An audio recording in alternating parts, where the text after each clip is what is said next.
Hello everybody, welcome! My name is Ursa Ryan, and today I'm going to be doing something a little bit different on Civilization 6 Gathering Storm with the suspicious sun, which now I've drawn for my badly drawn drawings. I cannot help but stare into its vacant, absolutely insane eyes. Look at it, just wandering around, burning. Don't burn the ice cap, no! Don't set the volcano off, you absolute chump! Look at it, as soon as the sun gets close to the volcano, that's when it starts to explode, just so you know. So as I'm sure you all know, I have been doing a valiant thing. I am wonderful. Modest as well, but what I've been doing is I've been making badly drawn drawings of Civilization 6 and other Civilization games until Civilization 7 is released. You'll see them on the channel, on my Discord, and probably on the Civ Reddit if you're on that. We're almost at a year, and there is still no news of Civ 7, and I love drawing so much. But one of the recent drawings I did was on something on this main screen, which, I mean, let me just show you something. If I just show you, this is my little Steam menu. You can see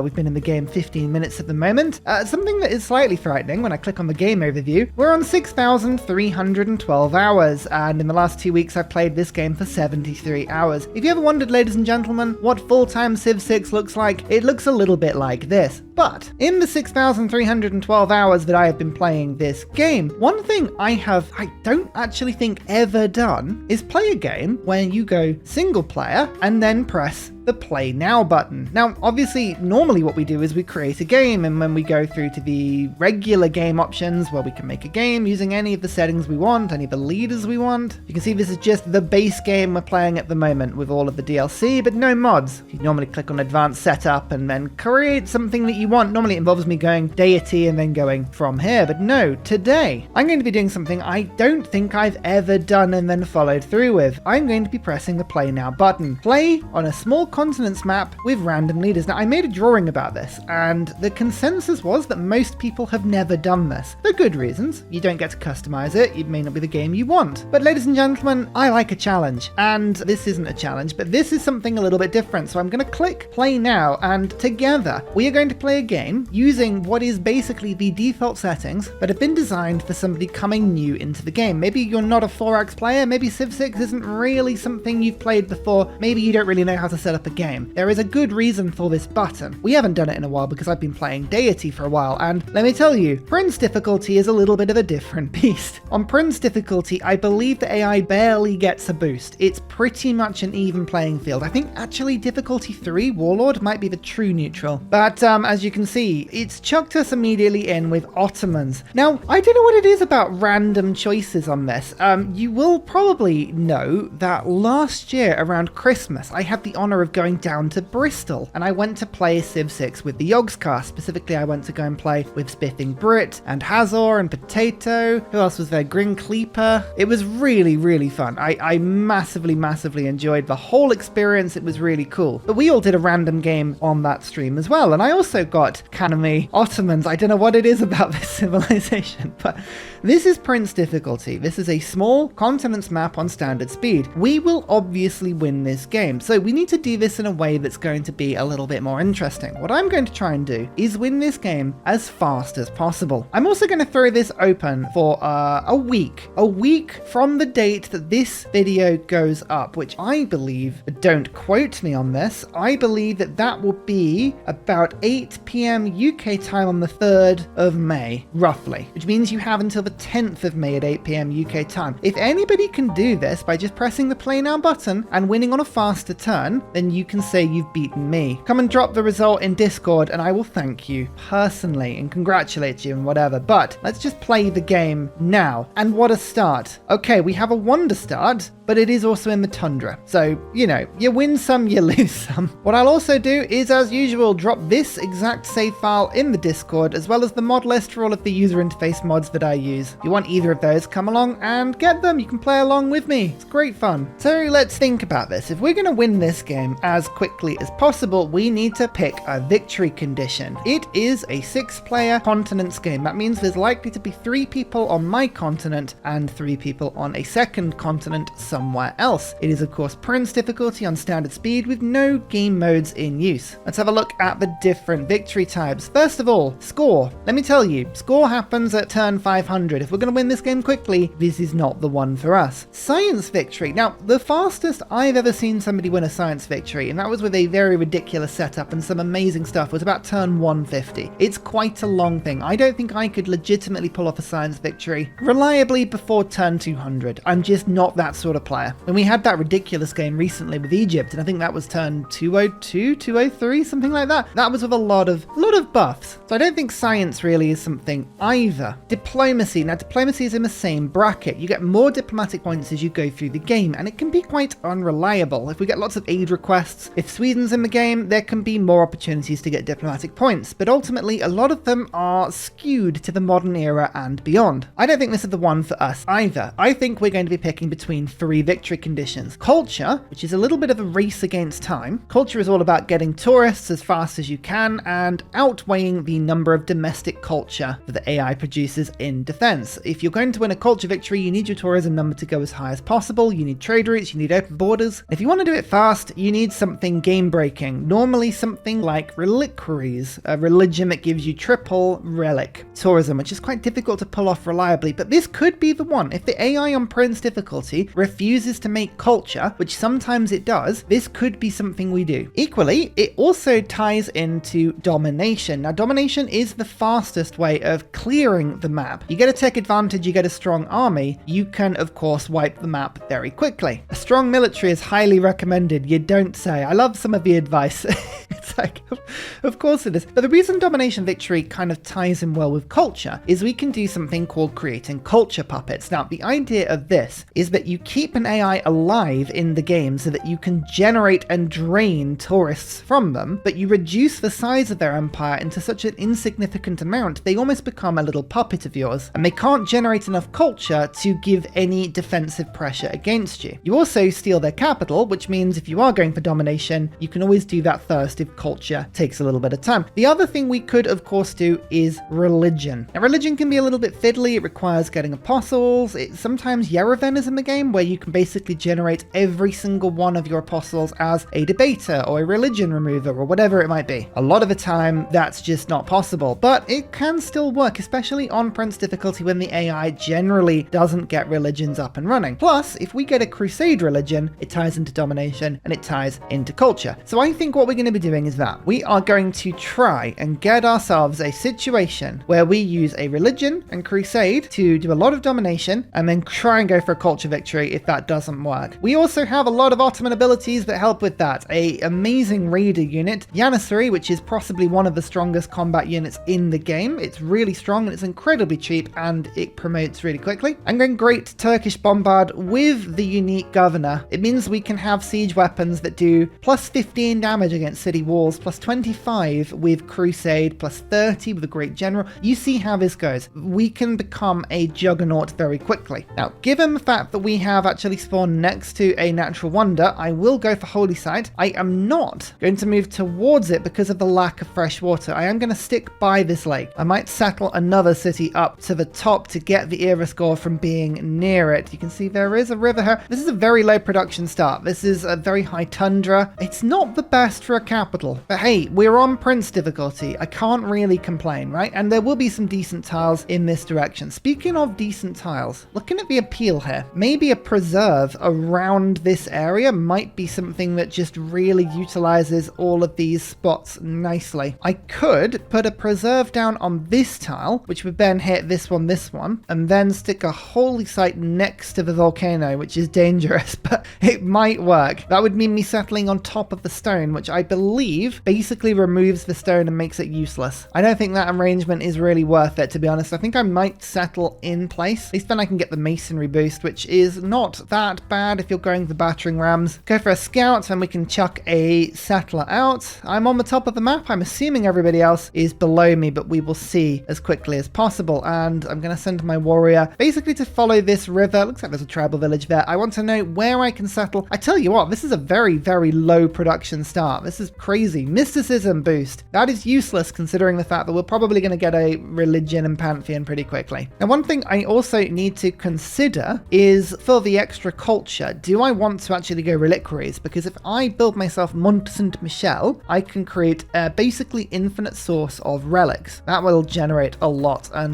of tourism. Or I could use my religion to go for something like Feed the World. Work ethic, which if we do get the Tundra Pantheon, obviously would be a huge amount of production. That would help the capital. That would help the capital a lot. I mean, we basically have no production in this area, so lots of different options. I don't really know what the best one's going to be. Maybe we'll get a relic in a tribal village. That sometimes is something that happens. You've got to be kidding. There's a second natural wonder below me.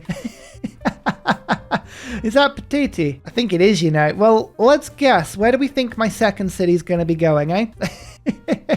Catastrophic eruption. We're going to see this a lot from a volcano above me. This is going to hemorrhage population. Pingala is not going to be welcome in my capital city. So we're going to have to instead rely on the fertilized tiles. But as you can see, food, a bit of science. There is amazing tile spreading going on there. And in fact, actually, I might have to start buying tiles to get the culture, get the science, just let that volcano go off as much as it can. Yep, here's Patiti. This helps trade routes. There's a lot of culture. It's a lot of gold. Normally, though, it doesn't really come with fresh water, which kind of seems to have happened in this instance as well. So settling around it might be problematic. But again, given the fact that we have two natural wonders in such close proximity, I am not going to complain about my start at all. This is fine. This is fine. I've even got tribal villages. The last few games I've played, I've had no tribal villages. I don't know what's been going on. Given how much this map is offering me so much, I'm actually going to go for a second scout before the settler, which is not what I normally do. Then I'm going to buy this tile and force work this one and this one. So I'm going to remove a little bit of the food in order to pick up the faith from the tobacco to get the Pantheon, and then I'm going to take the culture from that city. Now this will slow down the scout a little bit, but will put me to 3 population nice and quickly. Although working one of these volcano tiles is dangerous because it could just melt my population very quickly. We'll see how this goes for me. Tribal village, come on, go on, relic start. Experience is possibly the worst option for me, but never mind. 40 gold. Okay, well that basically gives me my tile back. So that's cool. This 2 culture, by the way, is basically akin to me picking up a monument. So that's very, very handy. I don't need to build a monument right now in order to push towards my first government. Scout has found me. I haven't found the encampment from which it lives at the moment, which is a bit of a pain. And actually, look, I could settle on the coast to get a little bit of fresh water. I'm thinking suddenly this is not a bad settlement spot. You can see it looks like this tile is blocked. There might be a city-state or a civilization just below me. Mali. Okay, Mali is an interesting choice for a first foe. Mali is very rubbish at generating early game warriors and may settle more holy sites and markets. But again, Prince difficulty means they haven't got an army. Yep, go on. You can come and see my city. I could generate positive relations with them here, but I don't think it's worth it. Let's give you the Alpine. I always like that Alpine helps you with desert hills. That feels like something that's not quite right.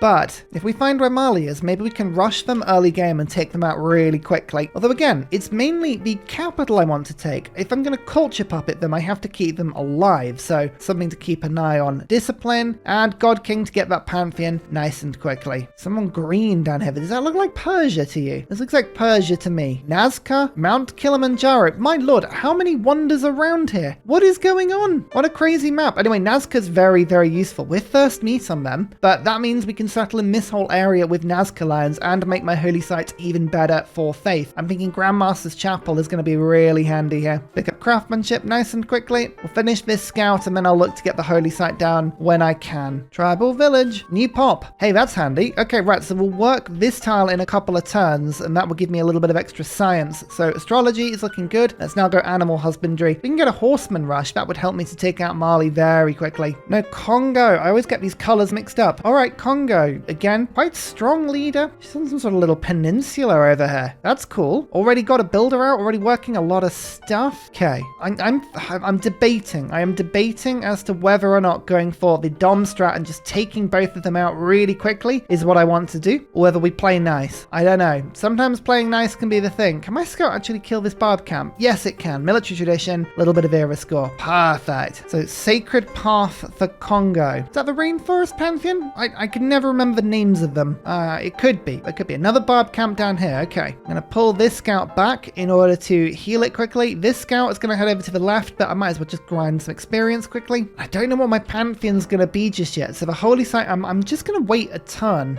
or two, just to make sure we know what we're doing on this one. I could build Stonehenge for an instant religion, but 45 turns is an awful long time. Let's put some turns into a builder. And once I've got the Pantheon, we'll know what we're doing. Grass grasshopper. Okay, you've just been sent grasshopper in the form of gold. Fine. Don't complain. Don't question. Just accept. Okay, looks like the barbs are coming from the top left and they're going to come to party with me. That's fine. I don't mind that. If you're going to attack my scout in my own territory and level it up for me, fine. Do that. You do that. Animal husbandry has provided no source of horse for me whatsoever. Where are you? One result and it's over by Congo. What a waste of a tech. Never mind. Let's unlock irrigation. We do have tobacco and coffee around me. So both of those are particularly good upgrades. All the barbs are approaching in force. The scouts holding the line nicely. Pantheon, I can get tundra tiles. Okay, that's fun. We like that. No settler option. We could get a builder, which I don't know if that would be worth it. What I'm going to do is I'm going to leave the AI alone for a small amount of time. The idea on this one being, if I leave them alone, they will settle more cities and I can steal more cities when I attack them. That's the advantage with deity, is you give the AI time, and with that time, they then make more cities and it's all good. But in the later game, when I'm going to need production, I think we're actually going to have to go for work ethic here, which means that we're probably not going to go reliquaries for culture, which means we're probably just going to go for a full old dom rush, and that's fine. So tundra it is. Then the holy site options are now pretty cool. +5 is awesome, +4 is option, is +7. That has the worst tile. Now it will mean that this holy site will get erupted and melted occasionally by a volcano that, in its own words, giving a medium yield and is most likely to damage buildings and districts. It's not a great place to put stuff, but +7 over +5 is really tempting. I'd put it on the +8 if it wasn't for the fact that this tile is amazing. So yeah, I'm gonna take the sacrifice here, pop this down. We'll hold off the barbs. I'm pretty sure we'll be fine. Okay, the scout took more of a battering than I expected. Never mind. You pull back. You pull back. Give everyone upgrades. It's all good. They can't really do any damage to Istanbul. I haven't got any troops or tiles improved around here. I've just upgraded this one, so we'll bring my warrior back and come and deal with it in a second. We're not too worried. 50 gold taken from that barb camp. I love the fact that you get a lot more gold when you kill barb camps on Prince difficulty. That's a nice little touch. Move the scout out and then buy myself a slinger just to make sure we can hit these barbs back even quicker. There is some horse below me. That's good to know. I like that. Archery boosted. I've got the slinger kill. Lovely. Holy site still being made. Nobody's making any profit points at the moment. There was a tribal village below me this whole time. I love that. I love that. What was it doing there? Unit and experience. My warrior's almost on level 3 already. Perfect. Oh, the scout's back. The scout is back and it wants revenge. I kind of respect that weirdly. Right, urban planning. Discipline is still serving me well here. Now, let's go to estate workforce as soon as we can to get the governor to start our Mani tour. We want to get the golden age. What I really want to do is finish the holy site, but not spend my time on projects. I will use the golden age to get the 4 profit points per turn and get the religion that way. That could speed things up really nicely and would help me to spread crusade really quickly as well. Barb's looking pretty defeated and dead now. My troops are fighting them back with full ferocity. Huzzah! There's another tribal village there. What's going on? What is this? What's going on? Stay in your corner. What? Upset you share the same home continent. I spawned here. This is my continent as well, I'll have you know. Blimey. Anyway, we're going to guarantee ourselves the golden age here, which is lovely. And there is the barb camp. Let's go and cause a nuisance to it, as it's very much caused a nuisance to me. Okay, Congo reasonably is settling around this wonder, but that's fine because we can go and steal these cities later. Don't mind that at all. I actually want the age to roll over as soon as possible now, which is unlikely because on Prince difficulty, you tend to get longer ages. 25th from the tribal village there. Golden age has been achieved. Very good. Very good to see. Oh, Mali is going to settle towards me as well. This is not bad. We don't mind this at all. This is, if anything, really quite handy for me. The more settling the AI does, the less I've got to do. And I want them to settle as many cities as possible so I can steal them all. There it is. It's settled kind of near a desert-ish. Some interesting settling options, but that's fine. We'll pump this builder out quickly. Then we can upgrade the tobacco and the coffee, start selling that on, getting a little bit of happiness. They settled right on top of a source of horse. Very clever. Very clever. All right. We definitely want that city. I think Archer Rush might be quite handy. And I've only got 1 archer. So I'll get this oh no, let's do mining first. Then we'll work on the Archer Rush. Yeah, I think think just going quick, taking Mali out as soon as we can. There's the capital. Looks like there's fires burning down here already. That's brilliant. When we take the city over, we'll have all the space that we could ever want. Now, Ibrahim is the amazing governor that gives you the Saraskia promotion, which is 10 combat strength when attacking defensible districts. We're going to focus on getting him up pretty quickly, but we do want Armani first because Armani tour. There's no harm in exploring the map. That's what I always say. Kill the Barb camp, bam, era score, gold, amazing. And it's very tempting to steal their builder, but I couldn't take it anywhere, so I'm going to ignore it for now, but it's very tempting. One of the interesting thing to consider is that Ibrahim actually hits anyone within 10 tiles of a city center. Just to put it in context, that is the range. So Giao is actually in range if I popped him in my capital. So that's quite useful to know. Thank you for making me a builder. Istanbul is now at the point that it is running out of housing, but is that the biggest priority for me? I don't think it is. I think assembling a small army is going to be the priority for me here. Start making a couple of slingers. I don't need to make any cities if I take them from the AI. Once we get my religion up, then I'm going to be in a much better place. In fact, actually, does it just make sense to get work ethic up as fast as possible? It's 9 turns on Holy Site prayers. That's the problem I've got. That kind of answers the question for me. Yes, it is worth it. If my production's that bad, that's what needs sorting fast. Wow, look at this fire raging. Oh, Mali, is this one of yours? New population. Oh, yes. Amazing. 6 pop Istanbul. Hey, I think, yeah, as much as food is really useful and I will be getting work ethic hopefully soon, I need the mines for now. So bam, let's put the mine down there. I'll probably lose it almost instantaneously, but that has taken me from 6 production to 7 production. That's a huge boost. Let's go for bronze working. Maybe we'll have iron. Maybe we'll get luckier with iron. Who knows? My goodness, we've had so many tribal villages on this map. What is with this? I've had entire games where I've had less than I've seen on this map so far. It's crazy. Nazca, what have you revealed for me? A barb camp that you are killing. Cahokia, which I actually first met. You've got to be kidding me. What? Fine. Okay, that's okay. And actually, in order to get this barb camp myself, I'm going to levy the warrior and then heal it and then take the barb camp myself. It's only 40 gold, but that is just extra army, so we'll do that. Second mine down there. Production in Istanbul's a lot better now, and we can go and work this tobacco. Bologna, also a first meet. Reinforcements for the barbs. That's not good. Pull back to the hill. We'll defend there if we can. Oh, I love barbarian quadriremes. They're so fun. They're so fun. Oh, they're everywhere. This peninsula is a peninsula of death. Run away from this. Candy. Like taking candy from a baby. Oh, if I'd found that earlier, maybe the relic start would have been good, but alas, I've already found 3 natural wonders before finding it. Oh, I tried to make a stand with the warrior on the hill, but alas, my defensive bonuses were not enough to keep it alive. Okay, well, that kind of answers the question for me of whether or not I continue with Armani tour. I'm going to. Let's move you now to Bologna. We'll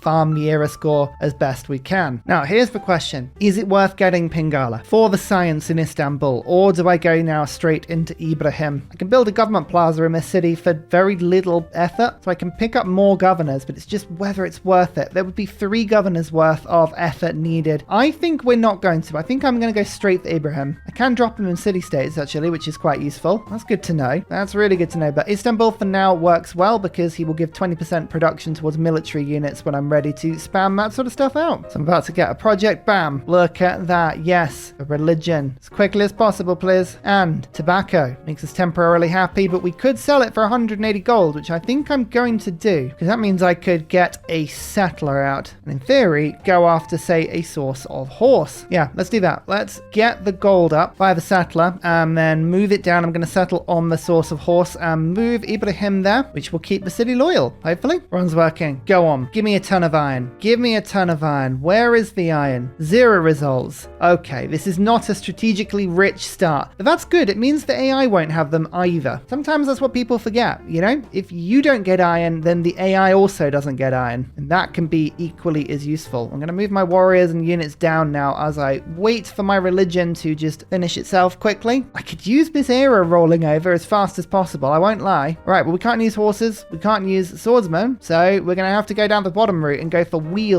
heavy chariots. It's not the route I would normally want to go, but it's what we're going to have to do. Can I have open borders, please? That's a lot. Oh, they know that this unit is dead. Oh, poor scout, you're going to be trapped by barbs. I'll try and fortify, survive as long as I can. Gorgo, there's a 4th person on my continent. All right, where are you? Down here. Interesting. Very good to know. I'm not making friendship with anyone deliberately deliberately, by the way. I'm not wasting the gold. I do intend to kill everyone. Yep, Scout's dead. Oh, I don't actually think there was anything I could do about that one. Never mind. Gee, what am I talking about? I'm about to go and settle on horses. Of course I'm going to have a source of horse. Right, let's just finish archery now. Sometimes my brain, it kind of says things and then I have to think about it. And it's like, what? What's going on here? Bologna bows to me, and this actually has an archer and 2 warriors. I'm going to keep Bologna for a second. Although Cahokia's got an even bigger army of 220, as does Candy. I think Cahokia is going to be the most useful one. So over you come. That'll be my war footing. Lovely. 10 turns. Ancient era ends. So this is a -7 settle, which isn't great. But if I move Ibrahim over, it will only be -1. That's not bad. And we can just work on stuff in this city. So Adana, it's not a particularly good city at the moment. The source of horse is the main reason we're here, and actually to get the dyes as well. So let's get a builder running. I won't buy the tile with gold because even if Gao takes it, I'm just going to take that city in a second anyway. So I don't mind overly. Woolen, another city-state. This one unfortunately has been met by people, which is understandable. Only 40 gold on an army there. Okay, Holy Site project is now finished, and now I can buy my religion, which I'm going to do, which means I can now do things in this city that don't involve just endlessly spamming Holy Site prayers, which is wonderful. Next up, I'm going to get the government plaza. We want to unlock as many of these bits as we can, and increases my Holy Site by a little bit as well. Religion! Well, we knew we were going to go for Crusade, but otherwise we do have to pick the choice. I think it still makes sense to go for work ethic. Now, the other option is reliquaries, to go for a ton of tourism and earn that really quick culture victory. But I think work ethic and just going full dom, I think that's the best thing to do. Crusade, work ethic. Let's have a look at my capital quickly. It was on about 7 production, and we've just doubled it, which is awesome. Oh yes, now we have actual production and we can spam an army. An army to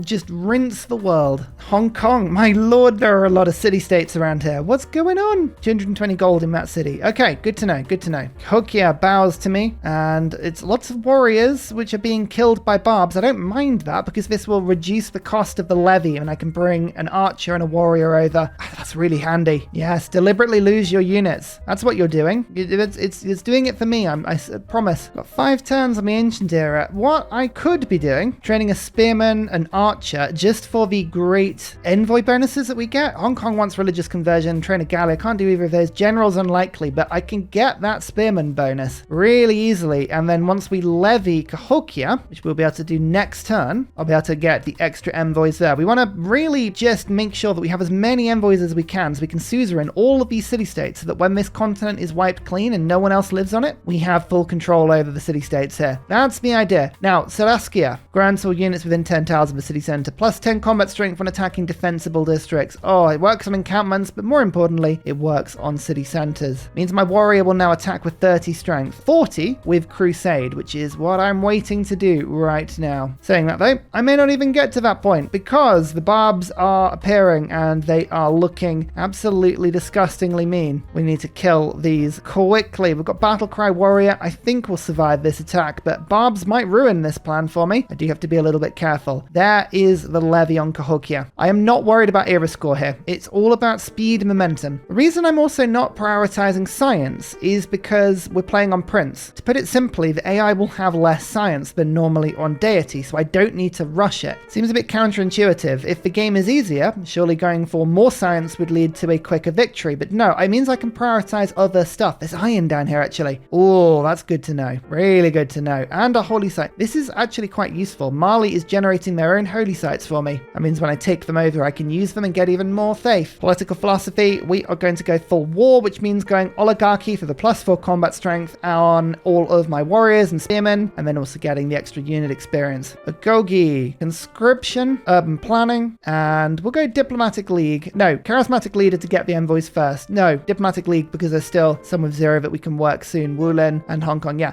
I changed my mind a lot there, but I think I got to the right answer. Mega colossal eruption. Bam. Everyone is destroyed. We lost population. We lost the mines, but I actually left more yields on these areas than I had before. So I don't actually think that's a bad thing. Classical era. We've got a little bit of faith, but I need more of it and I need Exodus. Now, monumentality is usually the route when you've got a lot of faith because you can put more cities down. But as I've mentioned before, I'm not going to be making my own cities. I'm going to be stealing other people's. Now, a missionary has 5 charges, which I will be able to get very soon, although I realize I don't have the shrine to build the thing in the first place. twice because I'm an idiot. Could sell some horses, just buy it in, but I couldn't make enough money to do that. No. Let's have a look and see what the archer would do in terms of damage. No, I don't have the visibility to have a look. That's a bit of a pain. You'll be able to see the plus 10 really helps. When you're going on the warpath, put strategos in as soon as you can. Get those general points ticking over. Great generals make war so much easier. So much easier. Now, let's have a quick look and you can see, yeah, look how much damage just a single archer does. It is, oh, it's so worth doing. It really is. My warriors stray far from their hunting grounds. Oh, Marley, you are my hunting ground. You're not half wrong. You're fully wrong. Now, I'm just going to steal that builder, move the warrior in, move the scout in. The archer can fire from my lofty position there. And as you can see, it's the plus 10 from Saraska and the plus 4 from Oligarchy. You just shred cities. This is what's so fun about Prince difficulty. The AI has no defense, like literally no defense. What's it going to do? Resist you? Ha ha ha, don't make me laugh. Actually, I've got the option of pillaging for a bit of faith, which I do want to do. Yeah, let's do that. Let's pillage for faith and then I can literally fix it the same turn. Hang on. So if I now go and attack with my warrior, city's taken, and then I can literally fix it same turn. So that's bonus faith.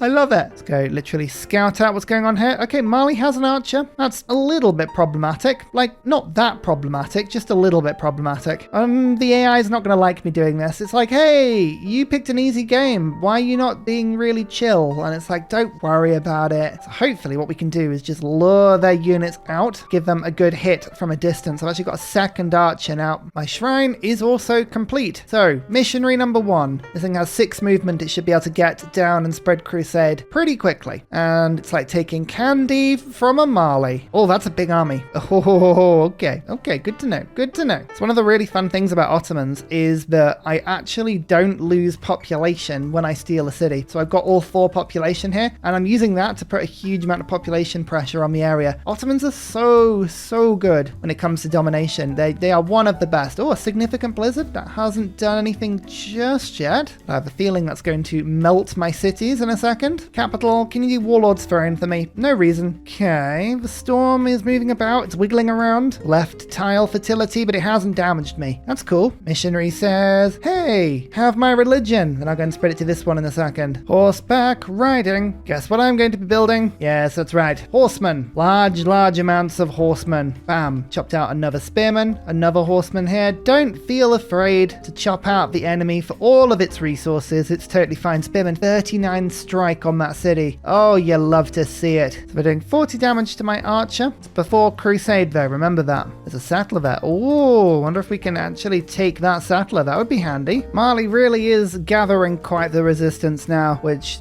sucks, but now I have my missionary in. I can move my warrior to this point, which now sieges the city. Now that's really important because they cannot recover health, so it doesn't matter if some of my troops now die. Any attack next turn. Any attack next turn and I've won. Just keep chucking the units forward and we'll go. Maybe Sparta is actually the next city I go for, just in this line. I could take over Woolen and Hong Kong. I don't know. It's all very attractive as an idea. This missionary is now just heading over to Congo, trying to double up on my strategies here, making sure we've got options in all directions. What are they going to do? They're going to kill an archer? No, they're going to try and kill an archer, but they didn't manage it. Oh, I wonder, is it worth being really greedy here and trying to steal the settler? I think I'm going to lose too much army if I do that, and I want to send the army maybe against Congo next. I haven't really figured that bit out. Now, let's just take them out. Let's just take them out. 2 cities is pretty cool. Oh dear, everyone's unhappy about that, but really, they shouldn't be. They should be super happy that everyone gets to join in with Ursa. And finally, a very special shout out goes to Glorious Petra, Matthew Wilkinson, Paul Coffey, Portland, Clint Hennis, Scott Stratton, Major King Kong, Skeptical Bear, Cinnamon Beard, Radiatore, Private Selection, Genoa Salami, Callum Billy, Garrett Gowan, Polar Beret, El Truant, Creston, RB Hedged, Mushkin Mandletort, Burial, I'm Daft, Gooberman, Dr. Bobby, Polar Wallabear, Mixomatosis, NTG Golfman, Victor McPupster, Indigenous 68, Technology Poet, Teddy's Ursa, Zaf, Barnaby Rex, Sharky Bates, Charlie Bears, Flying Dutch Burbs, Nate the Great, Alex Frost, Mean Penguin, Interplanet Janet, Mr. Awesome, Frankincense Battlezord, Sleepy Lab, Bookaluk 79, The Nickerman, Bob Loblaw, Davilex, Geography Teacher. Thank you everyone for your support. See you all in the next video. Goodbye!